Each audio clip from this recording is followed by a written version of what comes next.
Hi guys! Ang video na ito ay update sa mga available na biyahe at schedule sa UV Express Terminal sa tabi ng Farmers Cubao. Welcome back! Kung bago ka lang, ako nga pala si Renz at gumagawa ako ng videos tungkol sa mga biyahe na pinayagan na sa Metro Manila at Karatig Probinsya ngayong panahon ng pandemya. Mga kuya, pa-istorba lang, may website kasi ako nag-update ng mga pinayagan ng mga biyahe sa mga terminal. Update ko lang sana, huli kasi yung punta dito. Antipolo, Montalban sa Novaliches. Ano nung nadagdag ko dito? Ito, Cubao Padilla. Padilla, tapos Wala, ito lang. Cubao Padilla at Paul yung Montalban. Wala no? Wala pa. Wala pa Marikina. Marikina wala pa kuya. Wala. Saan kuya yung Padilla? Lower Antipolo. Ano na? Lower Antipolo. Lower Antipolo. Tapos natanong, hindi ko pala natanong yung yung first trip, last trip nyo kuya, kung sakali, nung mga UV Express dito. Hindi pare-parehas yung oras eh. Yung Padilla kuya, anong oras yun? Mag-offer kayo may alas 5 na eh. Alas 5 na umaga. Galing yun dito kuya, di ba? Sa Cubao? Doon sa terminal namin, alas 5. Okay. Papuntang Cubao. Galing pumunta sila dito. Siguro mayroon din dumiretso dito mga alas 5 parehas din. Papunta rin doon. Okay. Ano lang kami, diretso Marcos Highway lang, tuloy-tuloy Marcos Highway. Marcos Highway, okay. Diretso Marcos Highway. Tapos yung last trip nyo kuya, galing dito? Depende rin sa sa mga daming tao. Yun din sabi ni kuya dati. Pero normally, anong oras? Alas 10. Alas 10 ng gabi? Oo. Okay. So yun kuya, maraming salamat Sige.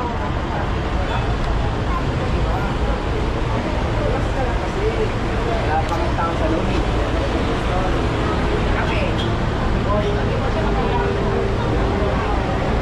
Nakakausap ko si kuya, yung sa Padilla, nadagdag na daw. Taga, biyahe niya ba kuya ay Montalban o Novaliches? Novaliches. Tanong ko lang kuya, yung first trip and last trip ng Novaliches. Hindi ko alam sila kasi sila yung yung cooler. Hindi ko alam kung anong first trip na umalis dito. Hindi ko alam. Okay. Tanghali lang ako ng bumabiyahe. Ay, okay. Sige. Pero alam niyo po ba yung last trip? Kung sakali? Dito, last Opo. trip. Nanggaling, papuntang Novaliches. Dito galing. Alam ko minsan hindi para parehas eh. Alas 10, minsan alas 11. Okay. Ayong alas 10 po. Okay. Yun ang last huling gabiyahe. Okay. Salamat kuya. Umabot ng yung may mga alas 12 yung Ito ngayon, kahit may pandemic, umaabot ng alas 12, yung Novaliches. Hindi mayroong tumatsaga isang sasakyan lang. Isang sasakyan lang. May sasakyan lang.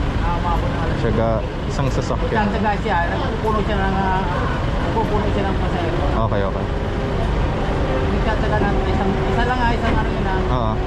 sasakyan na talaga. Hanggang alas 12. Okay. Maraming salamat kuya. Siguro. Kaya mo siya pa. Pagkakaroon ka lang sa libo, 500 lang yung babayaran ko.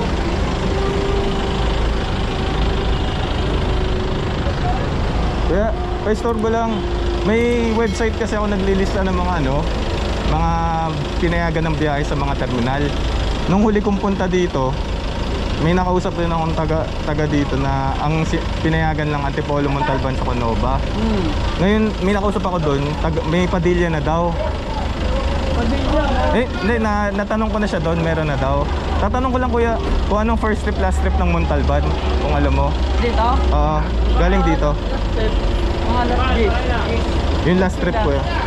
Last trip dito eh. Last trip po o first trip? Last trip yun sa gabi. Okay. First trip maaga pa dito pagkabukas ng gate yan. Anong oras po? Alam niyo po? Alas 5 po. Halos pare-pareho lang po pala. Ano pong pamasahe na nung Montalban po?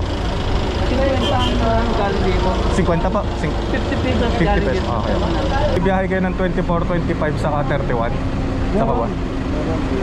Yung hanggang anong oras po yung sa 24? Siguro mga alas 10 yun. Alas 10 lang para maabot sa Noche Buena. Isa 31, ganun din po. Alas 10 lang. Oo, baka ganun din, oh. Baka mas maaga pa, kuya. Mga anong oras po ito? Mga 31. Alas 7 na siguro, alas 7 alas 10, pero hindi ko sigurado may mag-ano pa ng alas 10 kasi medyo malayo ang takbuhin eh, sa diba? po. Pero mga ano pong palagay nyo? Yung 31? Siguro 9. 9, yun na yun. Tapos sa uno po, anong oras na? Yun, maaga yan, pero may maaga kami nun. Mga alas 5 po, nandyan na agad kayo. Ay, wala naman siguro alas 5 pa, kasi tulog 10 eh. So mga anong oras po yun sa tingin nyo? Pag yung last year po, ano pong nangyari? Or yung January 1, 2020, ano pong nangyari? Anong oras po kayo nakabiyahe? Kung natatandaan nyo pa. Pangari na ako nun eh. Kasi ako eh. Normal lang. Iwasan. Yung mga anong oras po yun kung natatandaan nyo pa? Ano, siguro mga alas 9. Alas 9 po. Sige. Salamat po ulit ha. At dyan nagtatapos ang update natin tungkol sa mga biyahe sa UV Express Terminal sa Cubao. Feel free to like, comment, and share para mas maraming makaalam ng sitwasyon sa terminal sa UV Express sa tabi ng Farmers. Click mo na rin yung subscribe button kasi malaking tulong yan para sa channel na ito. Again, thank you so much for watching. Bye!